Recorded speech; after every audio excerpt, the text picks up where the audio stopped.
శంకర హృదయ నివాసిని పార్వతి పరమేశ్వరి శంకర హృదయ నివాసిని పార్వతి పరమేశ్వరి.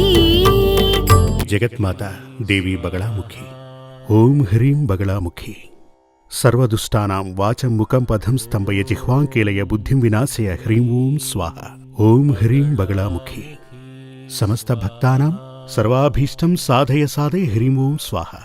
గత ఎపిసోడ్లో మాంగళ్య దోషాలు వాటికి సంబంధించిన విషయాలు చెప్పటం జరిగింది. మీరు కూడా విన్నారు కదా.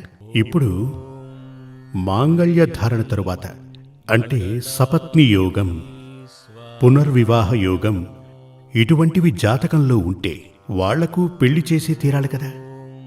సపత్ని యోగం ఉంది కదా అని అటువంటి వారికి పెళ్లి చేయకుండా ఉంటామా? పునర్వివాహ యోగానికి వివాహం చేయకూడదా? ఖచ్చితంగా చేయాలి కదా. అలా ఉన్నవారికి ఏం చేయాలి దాని గురించి చెప్తాను, వినండి. మీ యొక్క జాతకమునందు లేక మీ అమ్మాయి జాతకమునందు లేక అబ్బాయి జాతకమునందు ఇటువంటి దోషములు గనక ఉంటే, అంటే మాంగళ్య దోషం ఉంటే, ఆ మాంగళ్య దోషం ఏ స్థానంలో ఉంది అని ఇదివరకే చెప్పాను కదా. సపత్ని యోగం, పునర్వివాహ యోగం, జారపురుష యోగం, వైధవ్య యోగం ఇవన్నీ కూడా టోటల్గా మాంగళ్య దోషం అనే హెడ్డింగ్కి కింద వచ్చేవే. ఇప్పుడు అటువంటి దోషాలు గనక ఉంటే, ఇటువంటి దోషాలన్నింటికీ కూడా ఇప్పుడు మాంగళ్య దోషానికి స్వయంవర హోమం చేయాలని చెప్పాను. కానీ సపత్ని యోగానికి స్వయంవర హోమం చేయకూడదు. బహుభార్య యోగానికి స్వయంవర హోమం చేయకూడదు. బహుభార్య యోగం అంటే అతనికి చాలా మంది భార్యలు ఉంటారని అర్థం. దానికి స్వయంవర హోమం చేయకూడదు. స్వయంవర హోమం ఎందుకు చేయాలంటే శుభ వివాహాలు జరగాలి, అందుకోసం చేయాలి. శుభ వివాహాలు జరిగినప్పటికీ సంతోషంగా దాంపత్య జీవితాన్ని గడపని వారు చాలా మంది ఉన్నారు. దానికి గల కారణాలు చెప్తాను. అవేంటంటే, సాధారణంగా మగాళ్ళందరూ ఏమాలోచిస్తారంటే, నాకు రాబోయే భార్య చాలా అందగత్తె ఉండాలి, అందరూ తనని చూసి ఆశపడాలి. ఈ విధంగానే ప్రతి ఒక్క మగాడు ఆలోచిస్తాడు. అదేవిధంగా అమ్మాయిలు ఏం ఆలోచిస్తారంటే, రాబోయే భర్త అందంగానూ ఉండాలి, మంచి ఉద్యోగం కలవాడై ఉండాలి, బాగా సంపాదించేవాడై ఉండాలని అమ్మాయిలు ఆలోచిస్తుంటారు. అబ్బాయి ఇంట్లో ఉండేవాళ్ళు, అమ్మాయి ఇంట్లో ఉండేవాళ్ళు ఆలోచించేది పక్కనుంచుదాం. ఇప్పుడు వరుడు వధువు ఇలాగే ఆలోచిస్తున్నారు. ఇప్పుడొక వరుడు తను కోరుకున్నటువంటి చక్కటి అందంగల అమ్మాయి దొరికిన తర్వాత కూడా, అంటే అందరూ ఆశపడేటువంటి అందం కలిగిన అమ్మాయి తనకు భార్యగా రావాలని కోరుకున్నప్పటికీ చాలా మందిని పెళ్లి చూపులు చూడటానికి వెళ్లి అందులో మనసుకు నచ్చిన అమ్మాయిని పెళ్లి చేసుకుని ఇంటికి తీసుకువస్తాడు. అలా తీసుకువచ్చిన తనని కొంతకాలం గడిచాక, అంటే 2-3 మాసాలు 5-6 మాసాలు గడిచిన తరువాత జీవితం నుంచి పక్కకు తప్పించి అసహ్యంగా ఉన్నటువంటి పనిపిల్లతో బంధం పెంచుకుంటాడు. అలా ఉన్నటువంటి చాలా మంది నాకు తెలుసు. దీనికి కారణం ఏంటంటే, ముఖ్యంగా ఇక్కడ అప్పుడు జాతకంలో పొంతనలు ఉన్నాయి. అమ్మాయి జాతకంలో 2వ స్థానంలో ఉన్నటువంటి పాపగ్రహాలే కారణం. ఆ 2వ స్థానంలో ఉన్నటువంటి పాపగ్రహాలు ఏం చేస్తాయి అంటే, అది తన నాలుక మీద నాట్యం చేస్తుంది. ఒకానొక సమయంలో ఓ తల్లి కూతుళ్ళు నా దగ్గరకు వచ్చారు. చెప్పారు, నాకు జాతకం ఇచ్చారు, జాతకరీత్యా అన్నీ బాగానే ఉన్నాయి, కానీ ఇప్పుడు తను ఒంటరిగా బ్రతుకుతోందా అని అడిగాను. అవును స్వామి, మీరు చెప్పినట్టే జరుగుతోంది. ఇప్పుడు కొంతమంది ఈ సూర్యమంగళానికి తమ జాతకాన్ని చూపించుకోవడానికి వచ్చి 99% మందికి వాళ్ల జాతకాన్ని చూసి జాతకంలో ఉన్న విషయాలు నేను వారికి చెప్తుంటాను. తరువాత మీరేదైనా అడగదలుచుకుంటే నన్ను అడగండి అని అడగగానే, ఏం చెప్పమంటారు స్వామి, టీవీలో నాటకం చూసినట్టుగా మీరే అంతా చెప్పారు, ఏదైనా పరిహారం ఉంటే మీరే చెప్పండి అంటారు. ఆ పరిహారం రాసిస్తుంటాను. అప్పుడు వాళ్ళు అడుగుతారు, ఆ పరిహారం ఎక్కడ చేయించుకోవాలి అంటారు. వాళ్ళు అడగగానే, నేనొక డాక్టర్ని, మీరొక పేషెంట్, మీ వ్యాధి ఏమిటి, ఆ వ్యాధి రావటానికి కారణమేమిటి, ఆ వ్యాధికి మందుంది, అదే ఇది అంటే మీ పాపానికి పరిహారం. ఈ మందుని బయట చాలా రకాల మెడికల్ షాప్స్ ఉన్నాయి, మీరు అక్కడ తీసుకోవచ్చు. మేము ఒక ఫార్మసీ పెట్టుకున్నాం, కావాలంటే తీసుకోండి, అది మీ ఇష్టం అని చెప్తాం. ఈ సూర్యమంగళంలో చెప్పే విధానం అదే. ఇప్పుడు ఇదివరకే చెప్పిన ఆ కథకు వస్తాను. అప్పుడు ఆ అమ్మాయి వాళ్ళమ్మ అన్నారు, వివాహం జాతకం చూసి ఇష్టపడి మరీ చేశాం, కానీ ఇప్పుడు వాళ్ళిద్దరూ విడిపోయి బ్రతుకుతున్నారు అంటారు. నేను ఎదురుపడితే ఆయనకు నచ్చటం లేదు, నన్ను దూరంగా ఉంచాడు అంటారు. మరో అమ్మాయితో తను సంబంధం పెట్టుకున్నారు, వివాహమై 7-8 మాసాలే అయిందని చెప్తారు.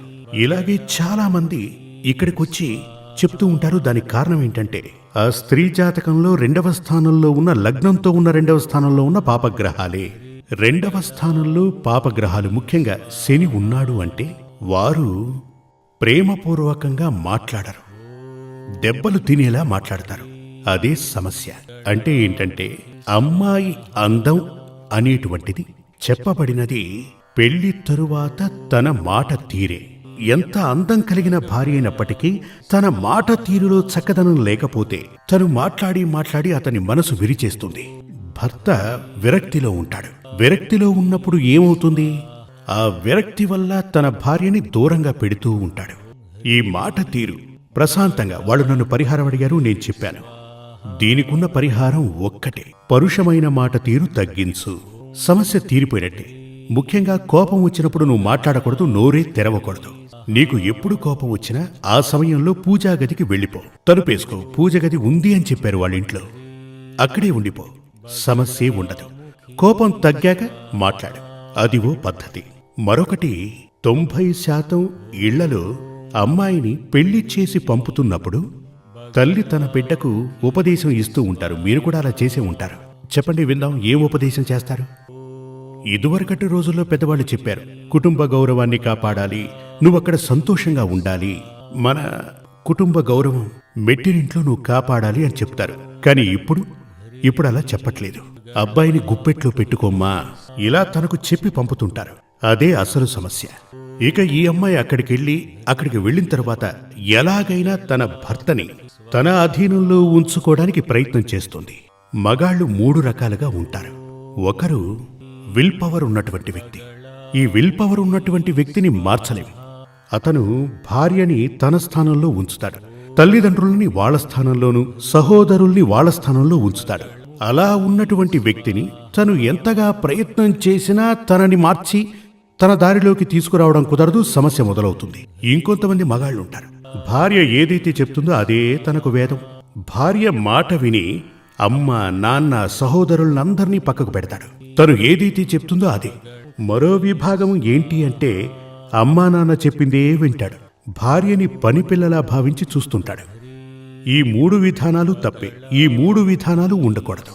అసలు అత్తారింట్లో ఈ సమస్యలు ప్రారంభం కావడానికి ఈ అమ్మ తన బిడ్డకు ఇచ్చిన ఉపదేశమే కారణం.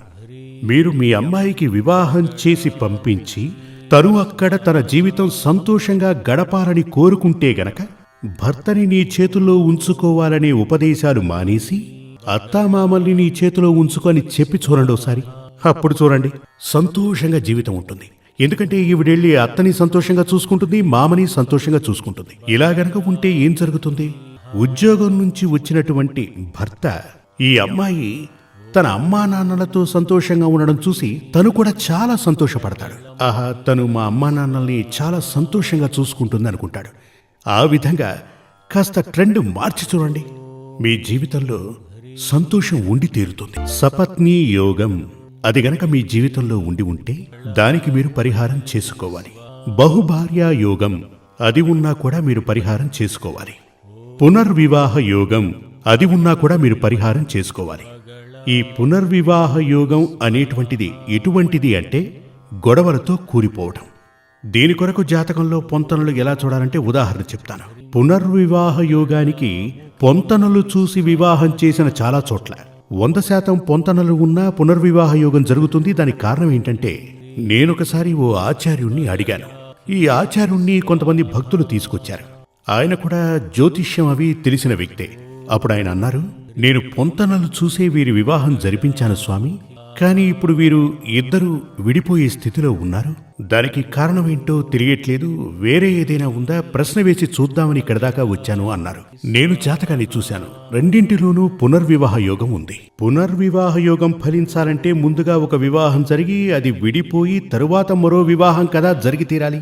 అదే కదా పునర్వివాహ యోగం. అప్పుడు నేను వారిని ఇలా అడిగాను, ఇద్దరికీ పునర్వివాహ యోగం ఉంది, వీరికి పెళ్లి చేయకూడదు, ఎందుకు ఈ తప్పు చేశారనగానే ఆయన చెప్పారు, అవును స్వామి, ఇది కూడా ఓ పొంతనే కదా, ఈయనకి పునర్వివాహ యోగం ఉంది, తనకు పునర్వివాహ యోగం ఉంది, ఈ రెండు పొంతనే కదా అన్నాడు. ఈ పొంతన గురించి చెప్పాలి అంటే ఒకరి జాతకంలో ప్రతిరోజు తన భార్యని కొడుతుంటాడు, అలా అని తన జాతకంలో ఉంది. భర్త జాతకంలో ఏముంది? ప్రతిరోజు తన భార్యని కొడతాడు అనుంది. స్త్రీ జాతకంలో ఏముంది? ప్రతిరోజు తను దెబ్బలు తింటుంది అని రాసుంది. స్త్రీ జాతకం ఏం చెప్తోంది అంటే తను ఎవరినైతే వివాహం చేసుకుంటుందో తను ప్రతిరోజు ఈవెన్ని కొడతాడు, తను కొడతాడు అని ఉంది, తను తింటుంది అని ఉంది. అది పొంతనే కదా. అలా అని ఆయన అడిగారు. చూడండి, ఇద్దరికి వివాహం చేసేది సంతోషంగా జీవించడానికే కదా, పోట్లాడుకోవడానికి కాదు కదా. అంటే భర్త చేతులలో నిత్యం దెబ్బలు తింటుందని స్త్రీ జాతకంలో ఉంటే స్త్రీకి అణకువగా ఉండే పురుషునితో పెళ్లి జరిపించాలి. అప్పుడేమవుతుంది? మీరు కూడా చూసే ఉంటారు, కొన్నిళ్లలో ఆ ఇంటి ఆవిడ గయ్యాళిలా అరుస్తూ ఉంటుంది, భర్త ఏం చేస్తూ ఉంటాడు? మౌనంగా ఉంటాడు, నోరే తెరవడు. ఇక వాళ్ళ మధ్య గొడవలే ఉంటాయి చెప్పండి, ప్రశాంతత ఉంటుంది. ఇది శాస్త్రీయంగా జ్యోతిష్యాన్ని తెలుసుకున్న వారికే తెలుస్తుంది. ఇటువంటి దారులున్నప్పుడు వివాహం జరిపించాలి అనుకుంటే గనక, పొంతనలు చూస్తే గనక వాళ్ళు సంతోషంగా తమ నిండు జీవితాన్ని ఆనందంగా గడుపుతారు. సంతోషంగా వాళ్ళు జీవిస్తూ ఉంటారు. మాంగళ్యం అనేది సరికొత్త వంశం, ఈ వంశంలోకి కలవటం. మనల్ని చూసే రాబో తరాలు వారు జీవిస్తూ ఉంటారు. అలాంటప్పుడు మనం సంతోషంగా ఉండి తీరాలి. అది మాత్రమే కాదు, జీవితం ఒక్కసారిగా దొరుకుతుంది, అది సంతోషంగా ఉండాలి. ఎందుకని? ఇతరుల కోసం మనం త్యాగం చేయటం. అది భార్యగా అడుగు పెట్టే వరకు తను ఎవరు, భర్తగా అడుగు పెట్టే వరకు తను ఎవరు కదా. అటువంటి వ్యక్తి కోసం మనం అనవసరంగా ఎందుకు మన సుఖ సంతోషాల్ని త్యాగం చేయాలి? చాలా మంది చెప్తూ ఉంటారు, ఏమ్మా మీరు పెళ్లి చేసుకుని సంతోషంగా ఉన్నారా? ఏదో సర్దుకుని పోతున్నాం స్వామి అలా అని చెప్తుంటారు. మగాళ్ళని గనక అడిగితే విధి అలా అని చెప్తుంటారు. అసలు ఎందుకు ఇలా సర్దుకోవటం? అది అవసరం లేదు.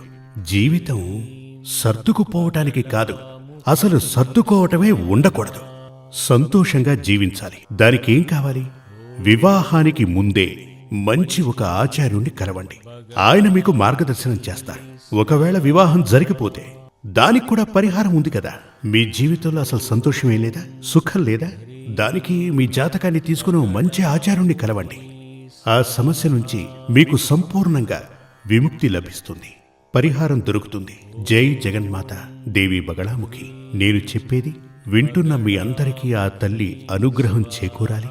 ఆ తల్లి మీ వెంటే నడిచి నేను చెప్పేది మీకు అర్థమయ్యేలా చేసి దోషాల నుంచి పరిహారం పొంది ఈ క్షణం నుంచి మీరు జీవితంలో ఆనందంగా గడపాలి. శ్రీ సూర్యమంగళం అద్వైత వేద విద్యాపీఠంలో తాంత్రిక పూజల్లో సిద్ధహస్తులైన ఎందరో ఆచార్యులు అమావాస్య, పౌర్ణమి రోజుల్లో ప్రత్యేక యాగాలు నిర్వహిస్తారు.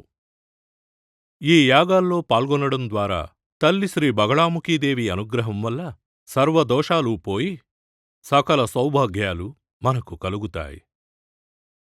శ్రీ సూర్యమంగళం అద్వైత వేద విద్యాపీఠం జ్యోతిష్యం, ప్రశ్నలు, వాస్తు, తాంత్రిక పూజలు మరియు వేదయాగాలు నిర్వహిస్తారు. సంప్రదించవలసిన నంబర్ 7305442299 7305442299.